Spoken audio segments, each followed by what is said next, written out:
Donald ટ્રમ્પના આવ્યા બાદ માસ ડિપોર્ટેશન ભલે ધીમી ગતિએ ચાલી રહ્યું હોય, પરંતુ તેમણે ખુરશી સંભાળતા જ હવે એક પછી એક નિર્ણયોના કારણે મેક્સિકો બોર્ડર પરથી થતું ઇલીગલ ક્રોસિંગ સાવ એ તળિયે બેસી ગયું છે. હજુ એકાદ વર્ષ પહેલા જ આ બોર્ડર પર જાણે પગપાળા યાત્રાનો સંઘ નીકળ્યો હોય એ જ પ્રકારની જોરદાર ભીડ જોવા મળી હતી. માઇગ્રન્ટ્સ માટે બનાવાયેલા કેમ્પસમાં લોકોને રાખવા માટે જગ્યા ન હતી અને બોર્ડર પેટ્રોલ પર પણ લોકોને અરેસ્ટ કરી કલાકોમાં જ રિલીઝ પણ કરી દેવામાં આવતા હતા. જો કે હવે આ પરિસ્થિતિ બદલાઈ ગઈ છે. મેક્સિકો બોર્ડર પર કાગડા ઉડી રહ્યા હોય તેવો સન્નાટો જોવા મળી રહ્યો છે. અધૂરામાં પૂરું હવે મેક્સિકો બોર્ડર પરથી અરેસ્ટ થતા અનડોક્યુમેન્ટ લોકોને અસ્લાઇમ આપવાનું પણ બંધ કરી દેવતા તેમને કોર્ટમાં હાજર કર્યા વિના જ સીધા ડિપોર્ટ કરી દેવાનું શરૂ કર્યું છે, જેના કારણે પણ લોકો લાઇનથી અમેરિકા જવા માટે તૈયાર નથી.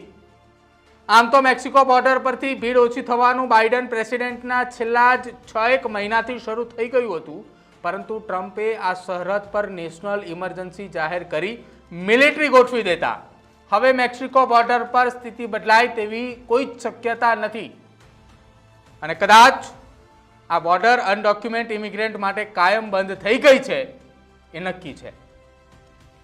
ડિસેમ્બર 2023માં મેક્સિકો બોર્ડર પરથી રેકોર્ડ 2.25 લાખ અનડોક્યુમેન્ટ ઇમિગ્રન્ટ અરેસ્ટ થયા હતા, જ્યારે ફેબ્રુઆરી 2025માં આ આંકડો માત્ર 8,347 પર આવી ગયો હતો.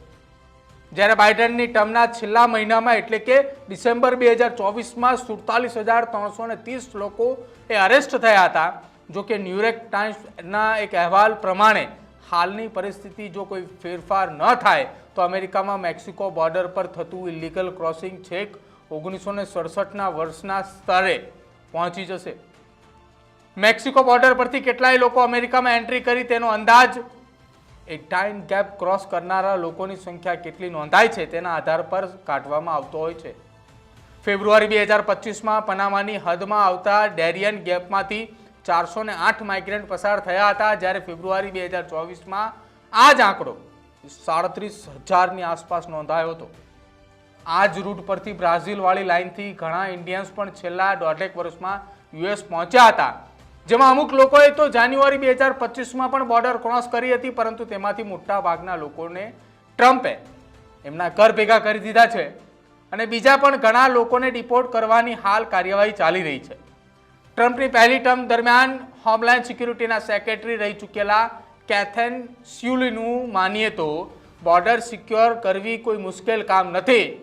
ટ્રમ્પે પણ પોતાની પહેલી ટર્મમાં મેક્સિકો બોર્ડર પર દિવાલ ઊભી કરવા સહિતની અનેક મોટી વાતો ચોક્કસ કરી હતી, પરંતુ ઇલીગલ ક્રોસિંગ બંધ થાય તેના માટે વિશેષ કોઈ પ્રયાસો નહોતા કર્યા. પરંતુ સેકન્ડ ડાઉન દરમિયાન તેમણે પહેલા જ દિવસે જે સક્રિયતા બતાવી છે તેના કારણે મેક્સિકો બોર્ડર પર થતું ક્રોસિંગ વર્ષોના રેકોર્ડના લો સ્તરે પહોંચી ગયું છે. અમેરિકામાં હવે પોલિટિક્સ તેમજ ઇમિગ્રન્ટ પ્રત્યે લોકોનું વલણ જે રીતે બદલાઈ રહ્યા છે તેને જોતા જ પણ ટ્રમ્પ પછી જે કોઈ પણ સત્તામાં આવશે તેને પણ તેમની પોલિસી યથાવત રાખવી પડશે, કારણ કે અમેરિકાની જનતાએ 2024ના ઇલેક્શનમાં જે વાતનો સ્પષ્ટ સંકેત આપી દીધો હતો કે તે ઓપન બોર્ડર પોલિસીની વિરોધમાં છે અને આ વાતની જ ગંભીરતાથી નોંધ લેતા બાઇડને પણ પોતાના કાર્યકાળમાં છેલ્લા 6-8 મહિનામાં એક પછી એક કડક પગલાં લીધા હતા, તેમજ ટ્રમ્પની બોર્ડર પોલિસીનું પણ એક્સટેન્શન માનવામાં આવે છે.